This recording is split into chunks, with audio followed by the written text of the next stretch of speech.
ในช่วงนี้หลายคนก็ใส่ใจสุขภาพตัวเองเนาะเริ่มเข้ามากวดภายในกันหลายขึ้นเนาะกวดคัดกรองมะเร็งปากมดลูกกันหลายขึ้นเนาะในนั้นก็จะมีหลายคนที่ว่ากวดพบว่าเป็นชิ้นหนึ่งก็คือ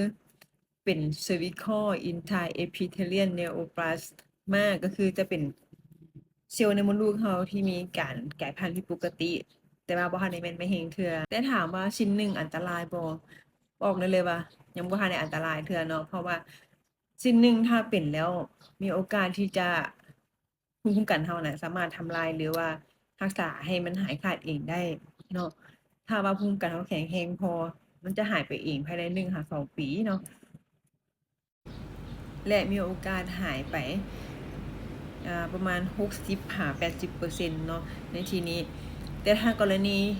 มันเป็นแบบนี้บ่มีโอกาสที่จะหายไปเลยหรือเกินไป2 ปีแล้วกวดคืนก็ยังพบอยู่คือเก่ามีโอกาสที่จะกลายพันธุ์หรือก็กลายเป็น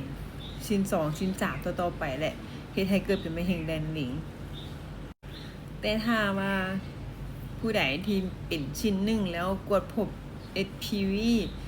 ที่มีความเสี่ยงสูงสายพันธุ์16และ18ยิ่งเพิ่มโอกาสเสี่ยงที่เป็นมะเร็งของมดลูกหลายขึ้นแต่ถ้ากวดพบแล้วบ่ต้องตกใจไปเนาะเพราะว่าในคันนี้ในตอนที่เป็นตอนนี้เป็นชิ้นหนึ่งน่ะหมอจะบ่ได้ปิ่นปัวหยังเนาะมีแต่ให้เฝ้าติดตามกวดคืนทุกๆ6 เดือนปีหนึ่งเนาะถ้าว่ากรณีกวดไปแล้ว2 ปีมันหายไปแล้วบ่มีหยังอีกก็คือบ่ได้ป่วยหยังต่อเนาะถ้ากรณีมันแล้ว2 ปีผ่านไปกวดประจำปีทุกๆปีหรือว่ากวดตามหมอนัด6 เดือนปีหนึ่ง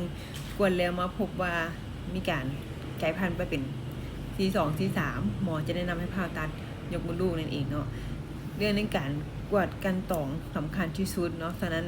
ทุกคนเอาใจใส่นำกันแต่ว่าก่อนที่จะเป็นมะเร็งของปากมดลูกได้มันต้องได้ใช้เวลาในการกลายพันธุ์ประมาณอยู่10 ปีฉะนั้น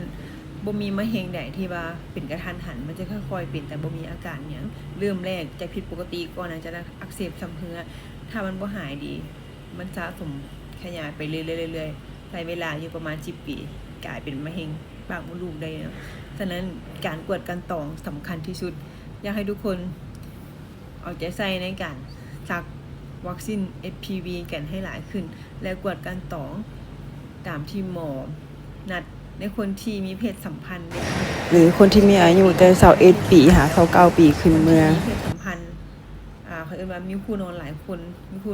แล้วคือเปลี่ยนแปลงบ่อยๆอย่างประมาณนี้เนาะก็ควรจะกวดภายในเพื่อกันต่อง HPV และการต่อมะเร็งปากมดลูกเนาะสำหรับใครที่เห็นว่าคลิปนี้สำคัญแต่ว่าคันเนื้อหาอันใดที่มันยังบ่ทันได้ครบถ้วนสมบูรณ์สามารถ